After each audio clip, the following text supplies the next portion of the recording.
Good afternoon. Good afternoon. It's a pleasure to welcome you here today. Before I begin, I want to recognize some special guests that we have with us. Erie County Executive Mark Polenkars. City of Niagara Falls Mayor Paul Deister. City of Dunkirk Mayor Willie Rosas. Former Buffalo Mayor Anthony M. Masiello. Buffalo City Council Member Joel Ferraletto.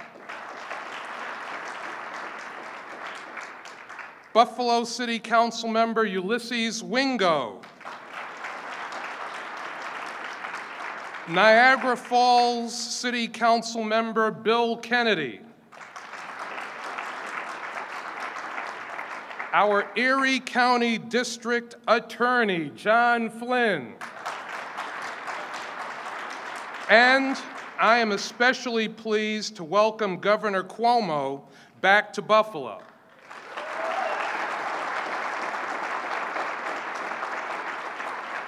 Since he took office, the governor has been a true friend and a champion of Buffalo and Western New York. Under the governor's leadership, New York has made a historic commitment to lifting up the middle class and giving all New Yorkers the opportunity to succeed, especially here in Buffalo and Western New York.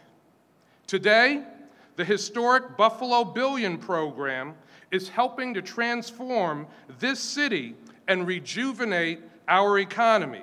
Companies are choosing us, middle-class jobs are coming back, and families and millennials are staying here to work and raise their children. I thank the governor for his strong leadership and his vision, and I am proud to call him a partner as we build a better future for all Buffalonians and all residents of Western New York. Now, it is my pleasure to introduce the 56th governor of the state of New York, Governor Andrew Cuomo.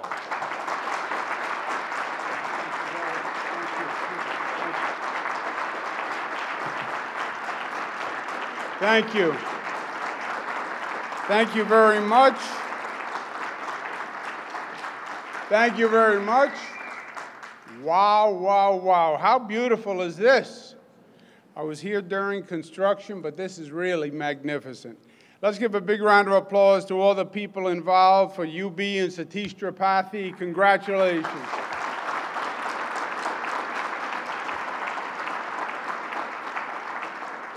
To Mayor Byron Brown, who's doing a great job. Let's give him a big Buffalo round of applause.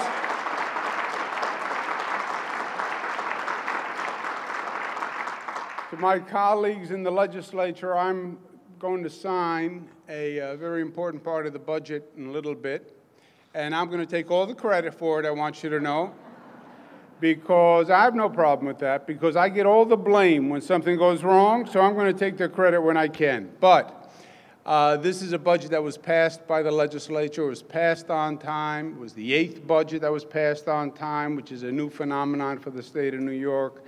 And I want to thank Senator Tim Kennedy, and I want to thank Crystal Peoples-Stokes and Sean Ryan and Monica Wallace. Let's give them a round of applause.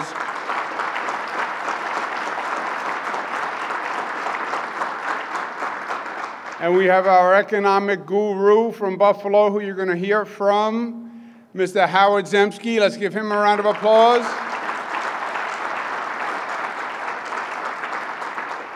What a pleasure to be here, and what important work you do. I have an older sister who is a doctor, my sister Margaret. She started as an older sister. She now became a younger sister somewhere along the way. I don't know how that happened, but she was a doctor. I became a lawyer. And you know, there's a lot of envy between doctors and lawyers. And there's a sense that the doctor was always the preferred occupation. and the more respected occupation. You know the story about the mother who has 2 sons. One son goes to law school, becomes a lawyer. One school goes to medical school and becomes a doctor. And the son who's the lawyer always feels that his mother prefers the doctor and is prouder of the doctor. And she's always talking about, my son the doctor, my son the doctor. So this motivates the son who's the lawyer to work very hard. And he works very hard, and he winds up going into politics and winds up as a congressperson. And the mother says, that's nice, but still, she loves the son who's the doctor and works very hard, goes from the Congress to the Senate, and goes to his mom, says, you know, I'm a senator now, U.S. senator. And she says, that's nice, but she's still talking up the doctor. And the senator works very hard, becomes president of the United States. Calls up his mother and says, Mom, I'm going to be president of the United States. I want you to come to the inauguration. She said, that's nice, I'll come. Mother comes to the inauguration. She's sitting in the front seat. Son walks out to be inaugurated as the next president of the United States, and she taps the person next to her.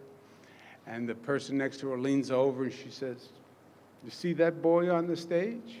That's my son. She says, oh, that's very nice. Wow. He says, you know, his brother's a doctor. So it's good to be with all you doctors and doctors to be, and it's good to be back in Buffalo. There's such an energy change. There's such a positivism in Buffalo. It's infectious, and I don't know that you can feel it every day, but coming in and out, I do, and you deserve it, and it's long overdue. And we just finished a budget in Buffalo that's actually going to help and make a big difference. We've always been focusing on helping the middle class and building the middle class. You look at what's going on in this country, you look at what's going on in the state, it's the middle class that has taken it right on the chin. You wonder why people have economic anxiety, why you have such political turmoil. Middle class, in terms of real wages, are behind where they were 20 years ago. Think about that, behind where they were, because everything else has gone up at a higher rate than middle class wages. So in your real life, your housing costs, education costs, cost of cars, cost of insurance, everything else has outpaced, and you've actually gone backwards if you're in the middle class. It's true all across the state. I'm from Queens, New York, middle class community. When I go talk to the guys from the old neighborhood, they're all basically unhappy. It's all across the state. It's all across the country. And the truth is, the middle class hasn't gotten the attention they need and they deserve. So we've been focusing specifically on the middle class, what we call the Middle Class Recovery Act. What's the first thing you need to do? You need to create jobs. It's all about jobs. They're not asking for anything other than a job that pays a wage that allows them to pay the bills. Now, when it comes to developing jobs, President Trump ran for office and he said, well, here's my theory. I'm going to bring back the jobs from yesterday, right? We're going to go back to the good old days and bring those jobs back. I don't think that's realistic. I don't think we're going to bring back the steel mills and we're going to bring back the manufacturing jobs. They moved overseas, they moved for lower costs of labor, and they're not coming back. The trick is to be part of the economy that will be part of the future economy, the growing economy. And that's what we've been doing here in Buffalo with great success. Now, that's also easier said than done, because attracting businesses now is different than it's ever been. Businesses used to pick a state, pick a location for a number of reasons. Now it's a bidding war to get a business, because a business looks at New York State, they're also looking at other states, and to bring a business here, you have to compete with the other states on an incentive package. And they will shop all the states, and they'll get the best deal they can. And then they come to us, and they say, well, we're willing to come to New York, but California offered us this, and this, and this. So it literally now takes money to make money. You have to be willing to invest in businesses to bring them to your state. It's an investment because once you get them here and they're creating the jobs and they're paying the taxes, then Mayor Brown is happy and County Executive Polenkars is happy. They're buying goods and supplies. They're stimulating a whole economy. So it's an investment. But you have to make that initial investment to get them here in the first place. And for upstate New York, that was almost an impossibility because they were not getting the attention they needed from Albany for many, many years. And we had that period of decline where businesses were leaving in the 50s, 60s, 70s. Young people were following the future away from upstate New York. And Albany wasn't investing. Why? Well, state legislature is predominantly from downstate New York, and most of the attention went to downstate New York. That's how legislators operate. You know, they represent a district, and they're focused on doing things in their district. I came to office with a different mentality. I said, we're making a fundamental mistake. The need is not in downstate New York. New York City has been doing great. The need is in upstate New York. That's where we're losing businesses. And we have to flip the mentality 180 degrees and start investing in upstate New York. Because, first of all, as a matter of principle, you invest in the places with the greatest need, and the greatest need was upstate New York. Second, as a matter of pragmatics, New York State is one state. And if upstate isn't doing well, then it's going to hurt downstate, it's going to help Long Island, et cetera. So when upstate is doing better, it's better for everyone. And for 7 years, we have been investing heavily in upstate New York. We started in Buffalo. People say we started in Buffalo because Howard Zemsky was biased to Buffalo and tilted the scale towards Buffalo. They say because I like the Buffalo Bills, so I was biased. But we started with the Buffalo Billion. We announced a $1 billion investment for Buffalo. Everybody's eyes in Albany went boing. It was unheard of to make that kind of investment in upstate New York. But that was exactly the point we were trying to make, that we have to shift 180 degrees. We've now invested over $36 billion in upstate New York, the highest investment in the history of the state of New York, and I am proud of it.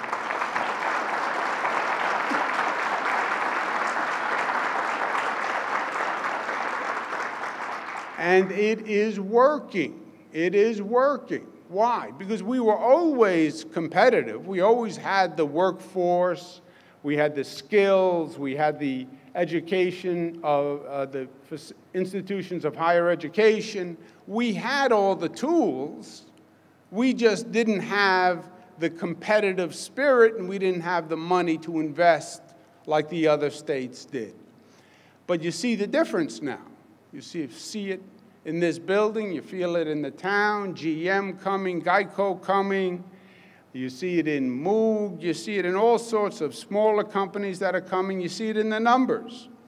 When we started, unemployment was about 9%. Unemployment is down to 6%. That is inarguable, but that we are bringing jobs and we're headed in the right direction. This budget invests even more in upstate New York, and Howard Zemsky is going to speak about that in a moment. So bringing back jobs was the first item. The second item was to help the middle class reduce taxes. Literally leave more money in their pocket. Cut taxes. Now, how do you cut taxes? You cut taxes by cutting spending.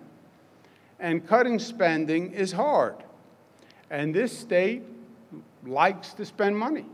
And we spent a lot of money for a lot of years. That's why the taxes were so high. There's no mystery to the equation. You don't have to go to medical school to understand that equation, even though you're all doctors better than lawyers. The more you spend, the more you tax. This state, for 50 years, spent higher than the rate of inflation. 50 years spent higher than the rate of inflation.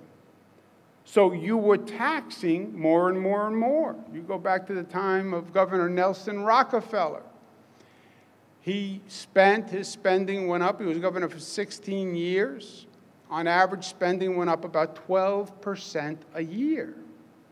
If spending is going up 12% a year, taxes have to go up 12% a year. And you look at all the governors in between, Governor Nelson Rockefeller and today, spent at 12%, 8%, 6%, 7%. But all that time, inflation was at 4%. So we said, we're going to cut spending.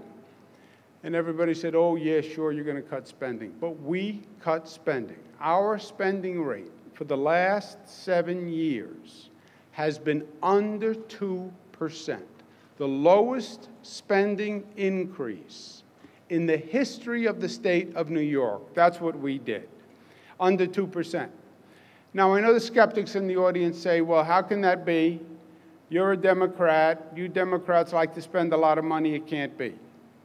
That is a cynical thought. Wipe it from your mind. It's stereotypical, and I'm ashamed of you for having that thought. There are Democrats who can count. It's true. And we can count. And we knew what was happening. And we saw the damage we were doing. So we made the changes that we had to make. We got spending down, and we've cut taxes. But we have cut taxes all across the board. Every New Yorker pays a lower tax rate today than the day I took office. Every New Yorker.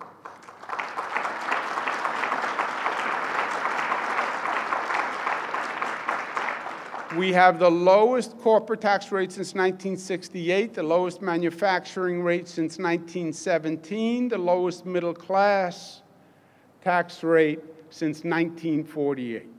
And when I sign that bill, we're going to have a cut for middle-class taxes once again that drops the rate. For those people making between $40,000 and $150,000, the rate will go from 6.4 down to 5.5%, almost a point drop. $150,000 to $300,000 in income, from 6.6 down to 6%. So this is going to be another drop for the middle class. And then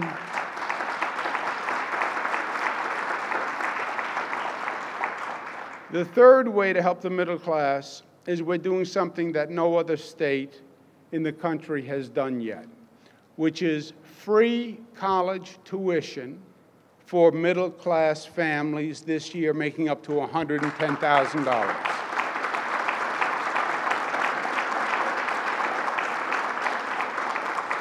And I am so excited about this because this is a game changer. This is a life changer.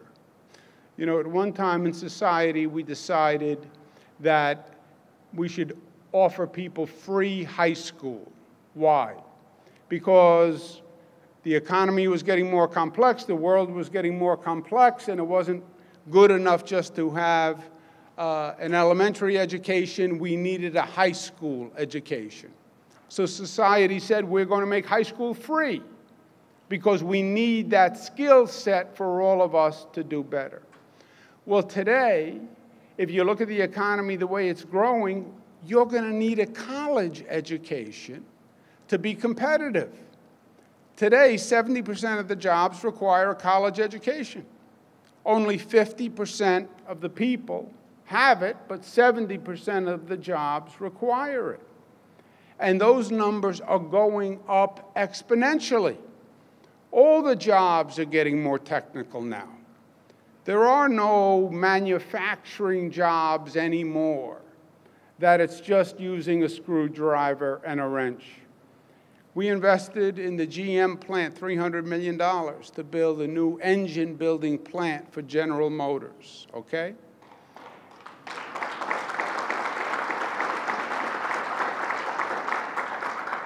You go through the new engine building plant.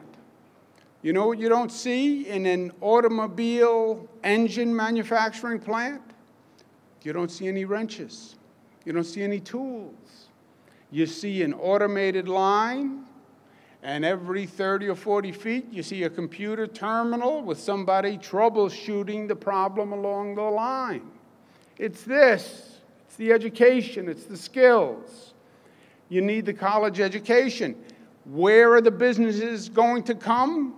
They come to the educated workforce. That is the first or second question out of every business owner's mouth who we ask to come to New York. Do you have the workforce with the skills? Do you have the educated workforce?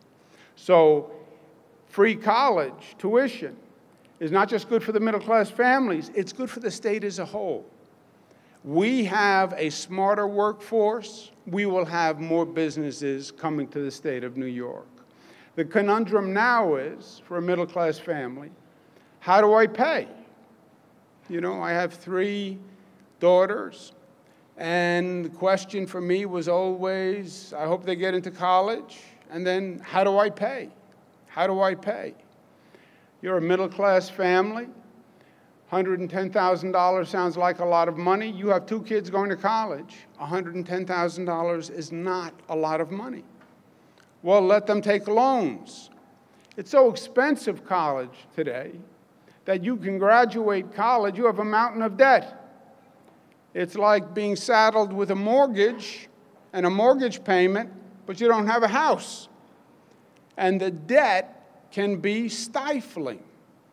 So, free college at SUNY schools for middle-class New Yorkers. I want to get to the point where it's free college all across the board, just like it's free high school. But we're the first state that's doing it.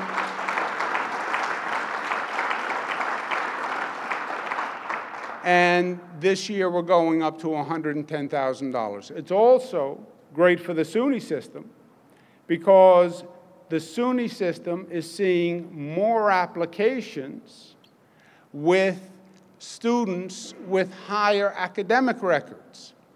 Why? Because they're going home and they're saying to their parents and themselves, and they're looking in the mirror, I could either go to this school or I could go to SUNY at free tuition, and they're saying, you know what?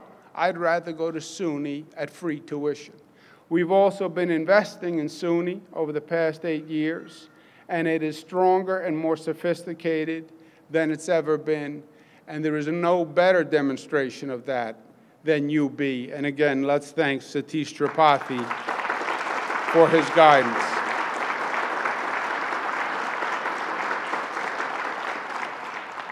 So, in a few minutes, I'm going to sign that document, and if I don't die of a heart attack in the next 7 minutes, if I do have a heart attack, I'm in the right place.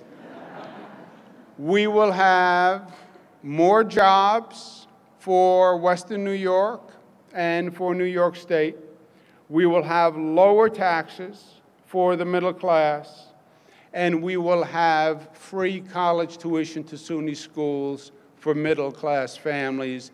And every child in this state can put their head on the pillow tonight and say, if I work hard, I can get into college. It doesn't matter if mom can afford it or dad can afford it, I can make it.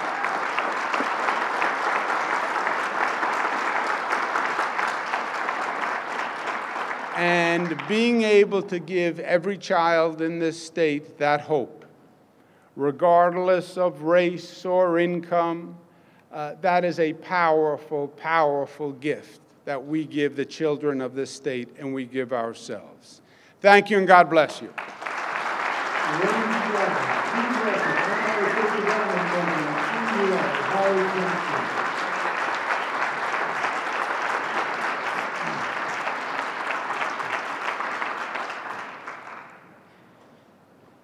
Good afternoon, everyone.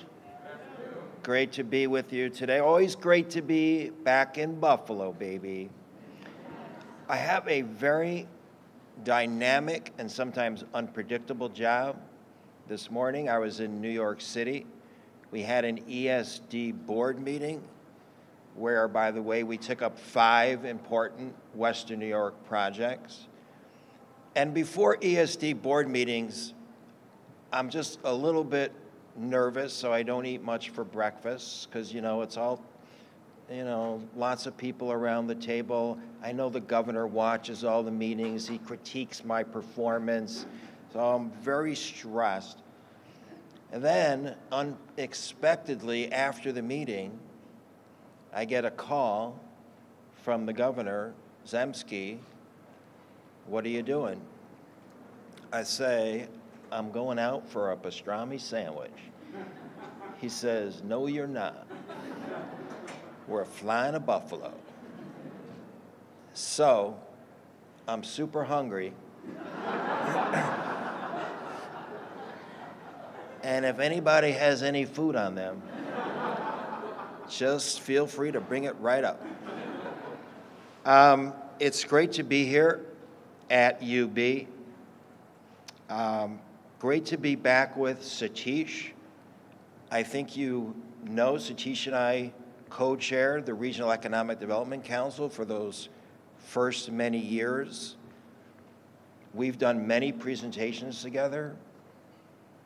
You're probably tired of seeing me, but I want you to see me anew, because what you don't know is that between Satish and I, we have 2 PhDs. Both of them are his.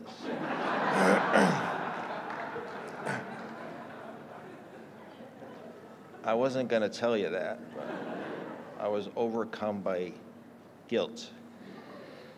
The medical campus has been a huge driver of the economy here in Buffalo, and the governor has been a huge supporter of the medical campus, and it's fitting that we're here at the new UB Medical School because that's part of the Buffalo Billion 2 initiative.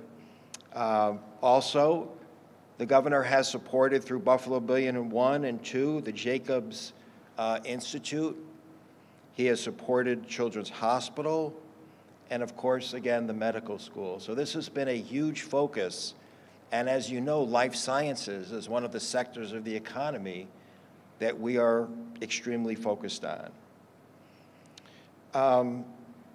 Economic development, I often say, is a team sport. It's a team sport. And we all have a lot to be proud of because so much has changed for the better in Buffalo.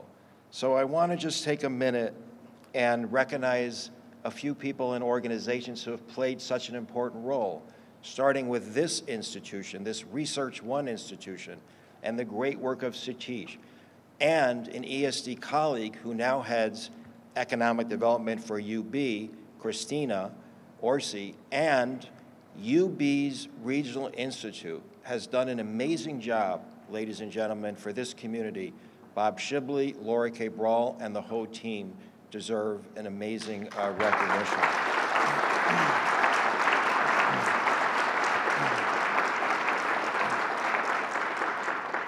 My colleagues at ESD, one of the largest ESD offices in the state, now headed by Chris Shefflin, Vice President, and the whole team, over 40 people here, Erie Canal Harbor Development, USA Niagara, every economic development project that you can remember as far back as you can remember has ESD's involvement in it. And they do a great job. Chris and the ESD team do a great job. The whole regional council does an amazing job. I am crazy. I have worked for $1 a year for many years. Why? Why would somebody work for $1 a year all over the state? Crazy hours, eating in throughway rest stops. Because for the first time, and as long as I have lived in Buffalo, which is now 37 years, and having traveled the country for over 25 of those, we have an opportunity now, and we are experiencing now, a revitalization and renaissance that you didn't see for the longest time. We went backwards and downhill for not 10 years, not 20 years, not 30 years, 40 years. I've lived here for most every one of them. It took this governor to draw a line in the sand and simply say, we aren't doing that anymore. How improbable was it? How improbable was it 7 years ago?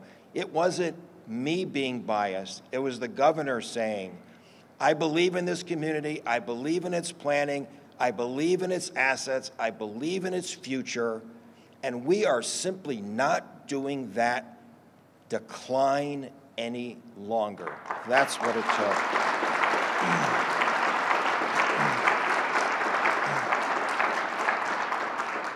Do you remember the days when we used to point fingers at each other? The county executive, the mayor, all the different people years back, the business community. We don't do that anymore. We work productively and constructively and professionally and collaboratively with the county executive polling cars, with Mayor Brown, with the legislature, with the senators, with the assembly people. We have one team on economic development now, and we speak with one voice about our collective future. So the whole array of that has been such a tremendous difference, so totally different than the way we used to do things.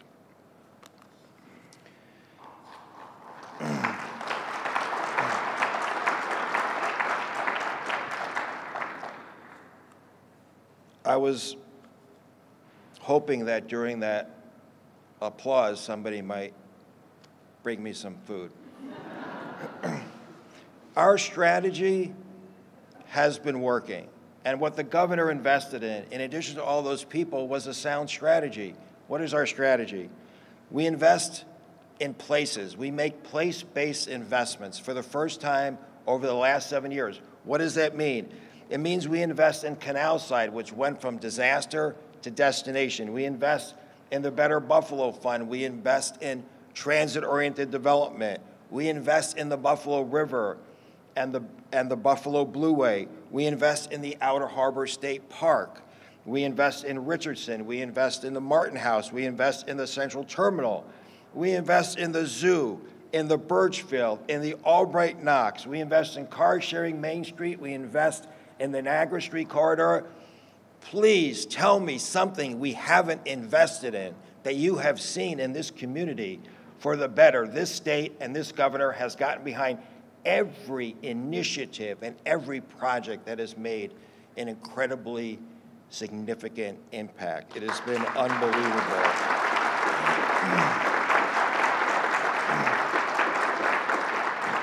We invest in tradable sectors of the economy. What is that? Companies that are manufacturing or providing goods and services all around the country or the world, exporting products and services, importing jobs. Tesla has kicked off production at the biggest solar panel manufacturing plant in the Western Hemisphere, over 500 jobs and growing quickly. On the medical campus, Athenix, AMRI, Nearby, IBM. In the last year, we've invested in GM, in Moog, in Sumitomo, in Geico. We invest in tradable sectors of the economy. Private sector jobs are up 20,000. Private sector jobs are up 20,000 since 2011. That's a significant number.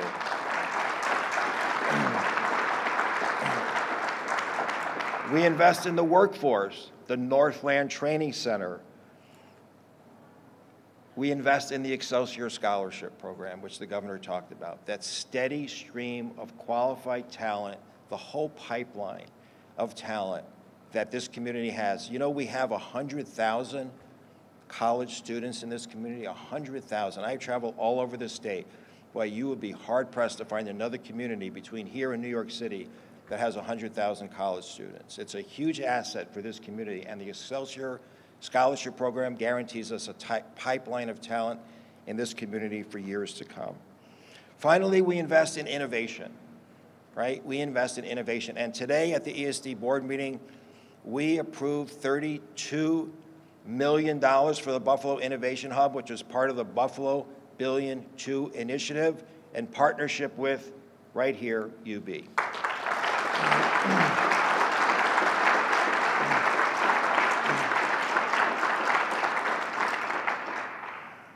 This university is the largest public university in the state. Between more than 30,000 students and over 2,500 faculty members, just think about the amount of research and innovation that comes out of this school. Combine that with nearby partners, Roswell Park, Hauptman, Jacobs Institute, and Kaleida, and think about all the opportunity we have to take that promising research and really to finally, for the first time, commercialize it. Have you ever heard of the morbid term, the valley of death? It is a plague of all these early stage companies. They have such a hard time getting from idea to starting up to the point where they can really commercialize the product, particularly in life sciences, but not only in life sciences. So we're providing wet lab space, we're providing innovation money, we're providing venture capital, we're providing mentorship, we're providing engagement with faculty, we're providing students, marketing support, legal support, you name it. From startup to commercialization, this community is now going to be one of the most fertile startup communities that you have seen anywhere in the country, on top of the successful 43 North business plan competition, on top of Buffalo Manufacturing Works, which has been so successful. We have gone from really being a no-name in startup businesses to being recognized nationally now as one of the leading cities of entrepreneurship and startup businesses. The governor's commitment will only strengthen that commitment. The future of the economy depends on new business formation, research and development, and startup businesses. The governor is planting seeds for the future, even as we are harvesting the many investments of the recent past.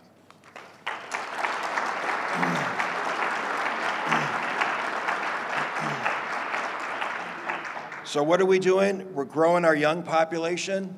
Have you noticed that? Our young population is now up double digits for the first time in forever. We're growing jobs again by the tens of thousands. We are growing private sector investment. There was an article in recent months detailing over $20 billion of private sector investment. That's how we measure success, private sector jobs and investment. We're growing wages. We are growing real estate values. We are growing businesses. We're growing startups.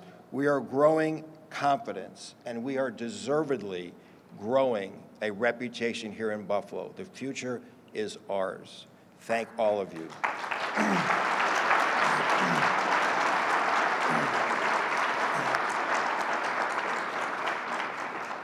For making it happen, and thank the governor for such an extraordinary job and commitment that he has done. And with that, I'm going to introduce Senator Tim Kennedy.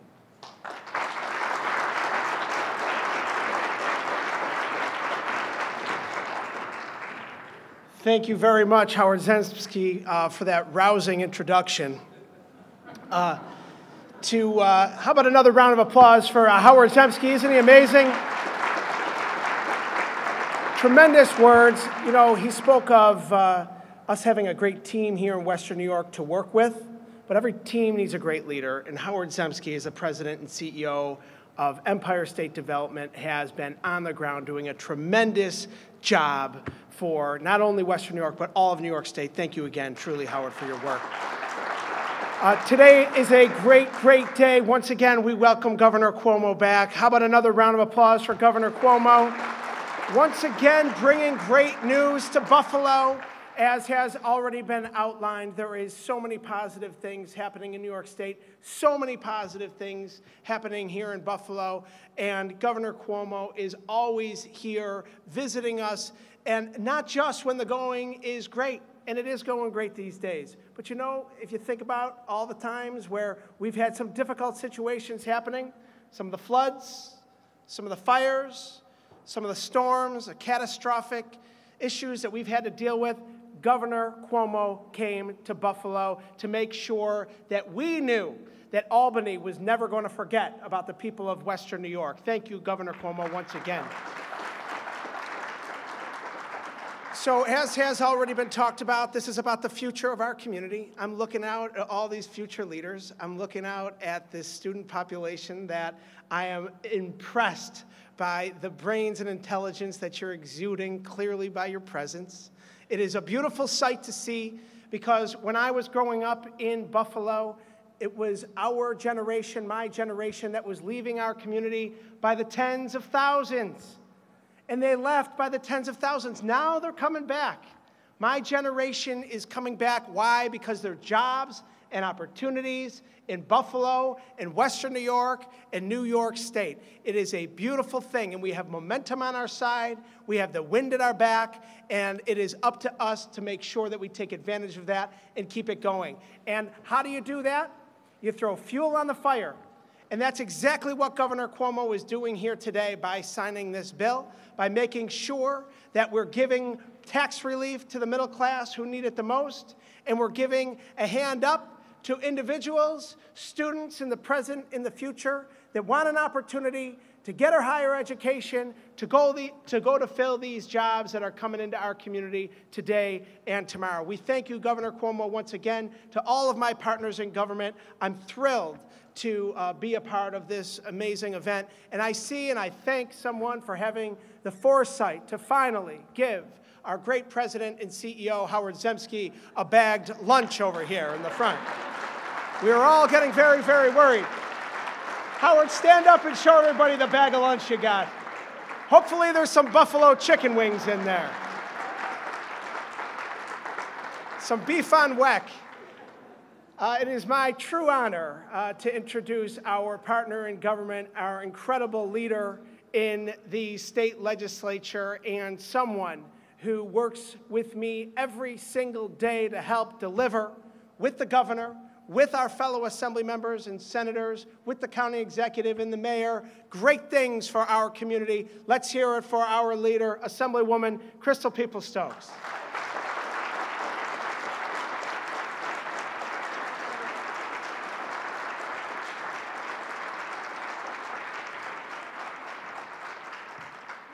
Thank you. Thank you, Senator. I did have to pull the bottom out because I wanted to be able to see over the top of the sign right here. It does look like a really great group of folks. I'm so glad that you all are here.